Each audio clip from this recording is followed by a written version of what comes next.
base, and hello to the armies. We had such a great year this year. We were so blessed with a lot of content, especially with Jen and Hobie already out and getting ready to give more surprises to us armies. But for me personally, one of the biggest highlights is the travel show of Jimin and Jungkook. Are you sure? If you would remember, this show ran in Disney Plus, and we do have an episode breaking down this whole series. As an army who really enjoyed the Bon Voyage series, this was such a welcome surprise. I really love seeing them doing this, going on a travel show and doing three things. Laging tatlo lang ang ginagawa nila. First, shopping. Second, kumain. Pangatlo, uminom. Syempre, yun, isa sa mga biggest highlights for me. So, we are gonna break down all the places that they visited for this whole series. We are also sharing yung mga Google Map pins kung curious kayo and you want to travel just the way that JK and Jimin did. And we also have some details that I'm sure you guys are curious about. It is available for download. Just check our captions below if you want the full itinerary. So now, let's get started. The first stop right after JK's promotions for his single, for his album in the US, Jimin flew in and they went to Connecticut.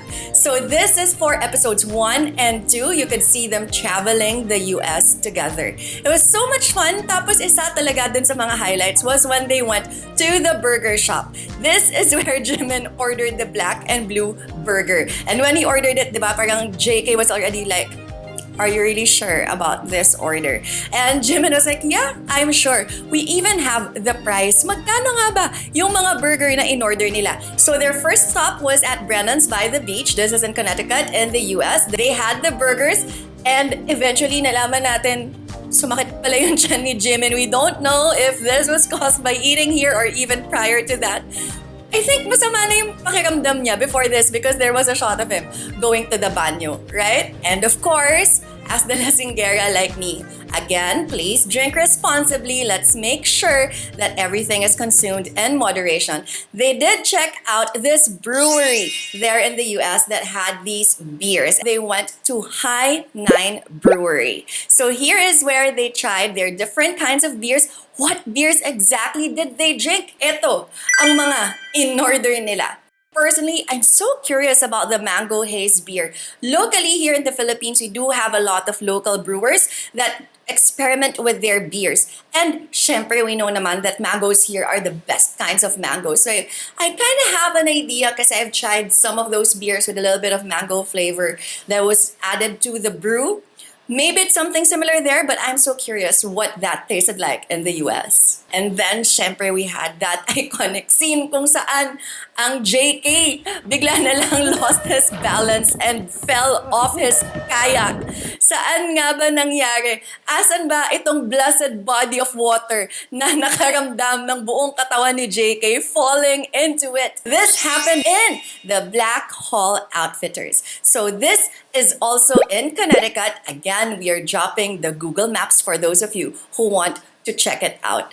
This had such nice scenes. You remember that after, syempre, pinagtawanan muna ni Jimin si JK dahil nahulog nga siya sa tubig. Buti na lang ang cellphone ay wala sa kanya, nasa staff. But there are nice shots as well of them just having fun in the water, pretending they're in the gym and all of that. If you want to share that kind of experience, or if kayo nakapunta na kayo doon, share naman kayo ng photos sa amin. We would love to see it. And it was also here that we saw that iconic JK shirt. Medyo nakaka-shock yung shirt na yun because we're so used to seeing JK wearing like loose shirts and suddenly he looked so good in that blue shirt. If you want to buy that as well, again, it's from Black Hall Outfitters. And this shop even did something very special for the armies because, again, it's just a small shop, but it garnered a lot of attention because of Jimin and JK going there. And suddenly their shirts were sold out. Because of their gratitude to the armies, they decided to run like a limited edition shirt with proceeds going to the UN, which of course we know ay ambassadors ang BTS dyan. We remember RM's iconic speech at the UN. And after that sumayaw pa nga sila doon. Ano ba naman? But yeah, like, because of that awesome support from armies, they were able to run this very special line of shirts. It was a purple shirt because purple, borahe. So it's really sweet. Meron ba kayo nitong shirt na to? Pa-share naman ng link. Pakita nyo naman sa amin yung photos of you wearing this shirt because JK looked so good in it. Siyempre si Jimin rin. Jimin bias, di ba? And then after that, for their camping, it was so beautiful and serene where this place that they found.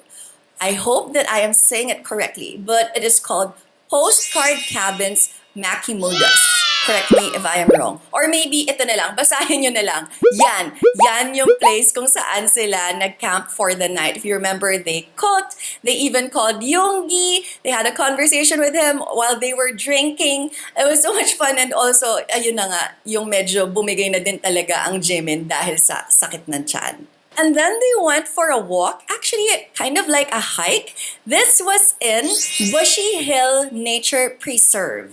So this is where they walked and they really were singing songs and just bonding while they were doing this. Apparently, this trail is easy and the distance that it covered is 4.7 kilometers. So roughly, kung very healthy kayo, kaya nyo yan in 1 hour and 3 minutes. And then they went for a yacht ride. This was in Cedar Island in Clinton, Connecticut. Kung feel ninyo, may budget kayong pang yacht, why not? Ang mga armies mayayaman, alam natin yan. Siyempre, ang Twinkies ni JK. Saan pa nga ba niya nakuha? Kundi sa Walmart. Kahit sa ang sulok naman ng US, may Walmart. Kayang-kaya niya na magbumili ng Twinkies dyan. Dito sa Pilipinas, SNR. Hello, SNR. Ang dami ko nang banggit sa'yo. Baka pwede mo rin kami i-sponsor. And then they found this very nice Airbnb na that's where they spent the night and it looked so cozy and it just was so homey. It was such a nice place for them to stay in. Charmingly Chester on the Great Brook and Pond. If you want to experience this as well, nako, $780 a night lang naman. So go, magsama pa kayo ng army friends so that you can experience it as well. And then they had the lunch on by the riverside and it looked so nice, so serene. A perfect way to cap off their US trip. They ate at Marker 37. This is at 72 Railroad Avenue, Chester, Connecticut. And what did they eat? They had a lobster mac and cheese, lobster salad roll, Korean beef taco, syempre kailangan ng Korean food, and of course, they enjoyed their Heinekens while enjoying the great view. And then, syempre, nakumpleto ang ating Macne line nung bumalik sila ng Korea and they traveled to Jeju.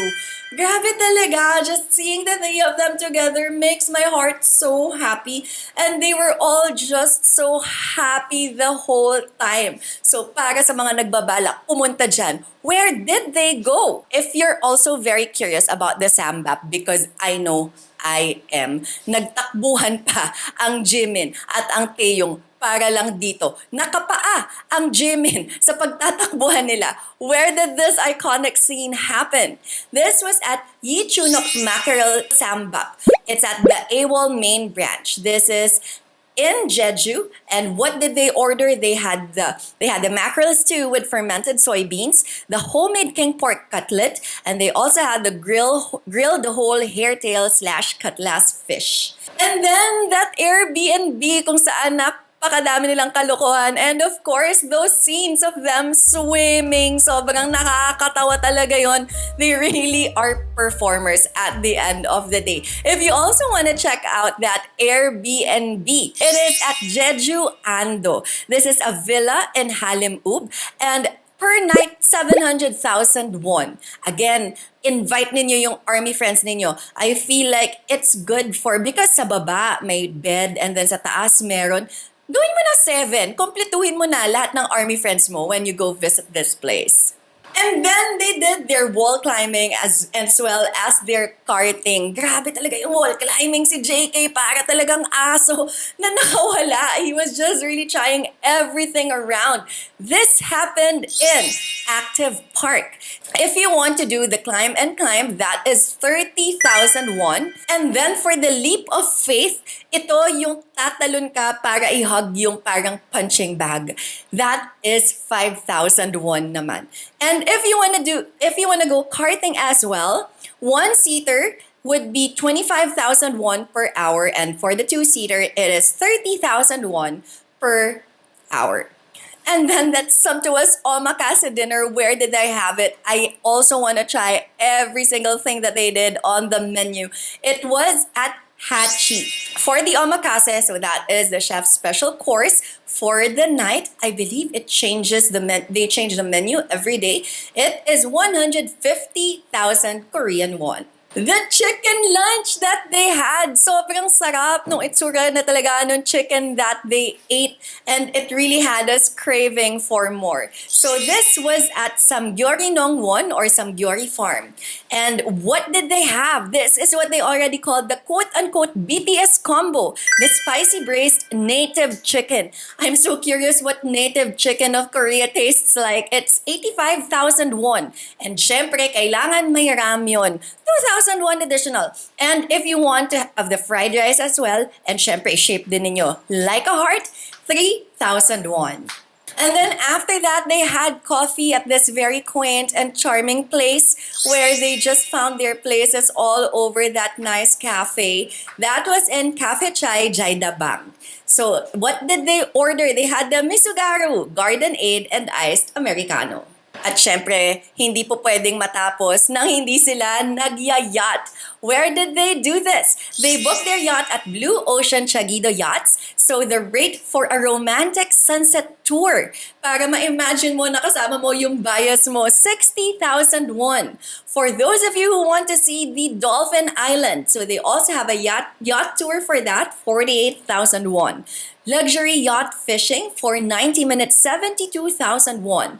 And then, para sa mga kailangan ng healing, there's also a healing private yacht tour, 800,000 won. And then, you could also snorkel for 78,000 won. The barbecue dinner, hindi ka pwede pumunta ng Jeju na hindi kumakain ng black pig. Sobrang sarap.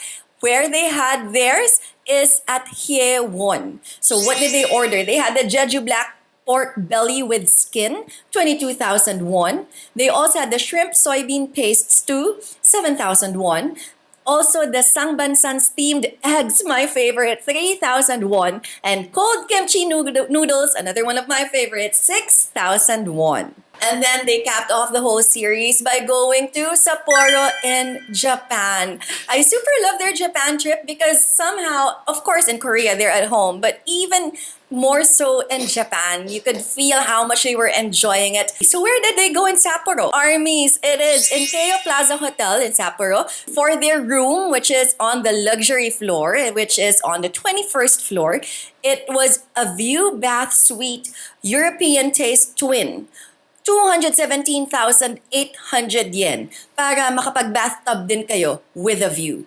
And then they were walking around and found this ramen, and of course they ordered spicy ones. This was in Karay Ramen 14, Sapporo South Exit Store. They ordered the 14 times, 1-4, okay? 14 times spicier miso and 3 times spicier miso. And of course, they also added chashudon. And then the coffee shop that they saw on their way to the train station, that is the Dutor Coffee Shop. This is at the Sapporo Clock Tower store. Ito na ang highlight para sa akin. As a whiskey lover, they had a distillery tour at Nika. They had the distillery guided tour at the Nika Museum, which is free of charge para sa inyo na mga nasa Japan. I-add nyo na yan sa itinerary ninyo para ma-experience nyo rin ang na-experience nila. Okay, so for the whiskey tour, It's very important to note that Japan has really good whiskey. And what exactly did they enjoy? Well, you could see that on by the bar there were like 3 bottles that they were drinking. Although medyo malayo yung shot, but I am guessing that it was the single malt non-peated, and the apple brandy wood finish. I am so curious about the apple brandy wood finish whiskey because brandy, of course, is sort of like wine but distilled. And then to have that kind of finish for whiskey, I bet that it is so good. They also asked the bartender for something extra special. And that was when the bartender brought out a Yoichi single cask whiskey, which is a 10-year-old. It's very important to me to explain bakit napaka-special ng single cask. That is different from a single malt. Because a single cask whiskey, obviously, just from the name itself, just comes from a single cask. So kung papaano man yun prepare ng master distiller ng Yoichi in that single cask, that in itself was what was bottled for that 10-year-old. As opposed to single malt, ibig sabihin nun, it could come from different casks but all from the same distillery. So yun yung difference. That's what makes the single cask even more special. And sobrang love na love ko yung fact because again, I used to work at a whiskey company and si JK would always say, he would drink it and he'd go, "Hello, how are you?" That is so Richard Patterson, who used to be the master distiller of the Dalmore. Kung makikita nyo yung mga videos ni Richard, yun na yun ang ginagaya ni JK, which is why he was really savoring the whiskey the way Richard Patterson taught us all to. I love it so much na ginawa mo yun, JK. Naku, inom tayo ng Dalmore. Another thing that makes a single cask whiskey even more special, it is usually what we call cask strength. Kung ang usual na whiskey, it has to be 40% alcohol by volume or higher. Kapag sinabi mong cask strength, 50% yan. Minsan may nakita na ako umaabot ng 63%. I don't know if it goes even higher. So ganun kalakas yung alcohol na ininom ni JK for that single cask shot. It says here that the flavor profile of the Yoichi single cask whiskey is a balance of fruity, floral, and peat. What is peat? That's what gives a little bit of smoke to the whiskey. And that makes me so curious because peat is not usually characteristic of Japanese whiskeys. It is something that is more for Scotch whiskeys. Kaya I just really want to know what Japanese peat tastes like and how it would really feel in your mouth. I bet it was a really good explosion of flavors.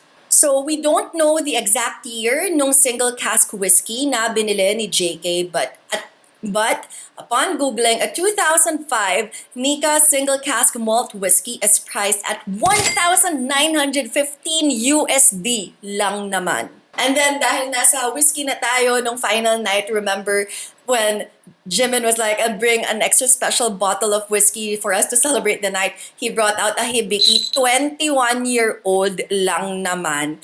And when he did that, JK so casually said like, "Oh, I have those too at home." Why not? And then aside from that, I just noticed that aside from the Hibiki, I don't know if they finished the whole 21-year-old, they also had a Yamazaki 12. Another very popular whiskey from that distillery. So good. It's actually my husband's favorite. For those of you who like that crisp and clean taste of whiskey, a Yama 12 is perfect for you. And then after that, they had a curry soup dinner. This was at Kaizoku. What they had was a pork cartilage soup curry, which is 1,200 Japanese yen. And of course, they had the Sapporo Classic beer. And then they went to this beautiful place kung saan, eto na naman, hindi talaga nawawala ang swimming at kulitan ng dalawa. This all happened at Niseko Konbu Onsen, Tsuruga Beso Moku no Sho. So, they had a special room with a private bath and sauna with premium dinner and breakfast package. So per night, depending on the season, it could cost anywhere from 98,000 yen to 203,000 yen. And then remember going down to dinner in their pajamas because they can. This all happened at the Japanese restaurant Shorai at Niseko Konbu Onsen Tsurugabeso Mokunosho, the same place where they had their onsen. So what they had was the premium kaiseki dinner and Japanese breakfast, again packaged with their room stay. And then they did visit a Japanese rest stop. This is at Boyu Nakayama Rest Stop. What to order? Also get the tonkatsu, the imomochi, and the chagaba koroke. They also did some snowboarding. This happened at the Sapporo Kokusai Ski Resort. 1-day pass for adult for the regular winter season is 5,800 yen. And a 4-hour pass is 5,300 yen. During the springtime, mas mura naman siya ng konti. And then they had a lamb and wagyu dinner. Grabe na armies, ang yaman nyo kung kaya nyo gawin tong buong trip na to. Isama nyo ako. So saan itong dinner na to? This happened at the Gengiskan Agent Bete. What to order? Their luxury course of beef and lamb, all you can eat.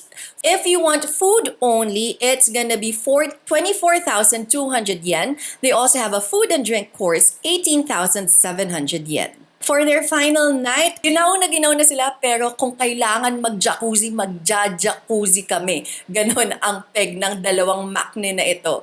So where was this? This was at the Kazahana Niseko. Rate per night, depending on the season, could range from 240,000 yen to 589,000 yen.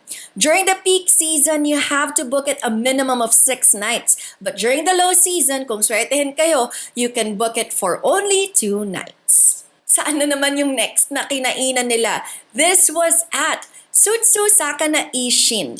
What to order? They had the tempura bowl set, assorted sushi, fat of eel sushi, flounder sushi, sea urchin roe, salmon sushi, and the spicy cod/pollock roe tempura. Ang sarap tignan nung mga pictures, guys. Nakakagutom. So there you have it. That is the itinerary of JK and Jimin for Are You Sure? For the armies who want to check it out, or if you want to see the full itinerary, again, it is available for download. Just check our captions. All the details are there. Please do share with us kung ano na yung mga lugar dito that you have visited. Pakita naman ng mga pictures kung ano na rin yung mga nakain nila na nakain nyo rin. Pakishare din yan sa amin. Please do check out our podcast.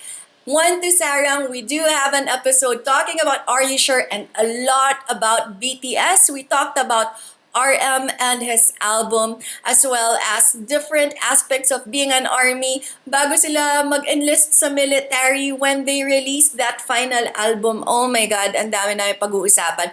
Armies, usap tayo! Thank you so much for watching this, and let us know if you have tried this whole trip or parts of the trip. Kausapin nyo kami, send us a message. We are on Instagram, Facebook, as well as on Twitter. TikTok na rin. Pag-usapan natin yan. Share your pictures. Share some love. Thank you so much, Sarang Base. Thank you so much, Armies. Buarahe, Chegoya, Gumawo, and Sarang Hey!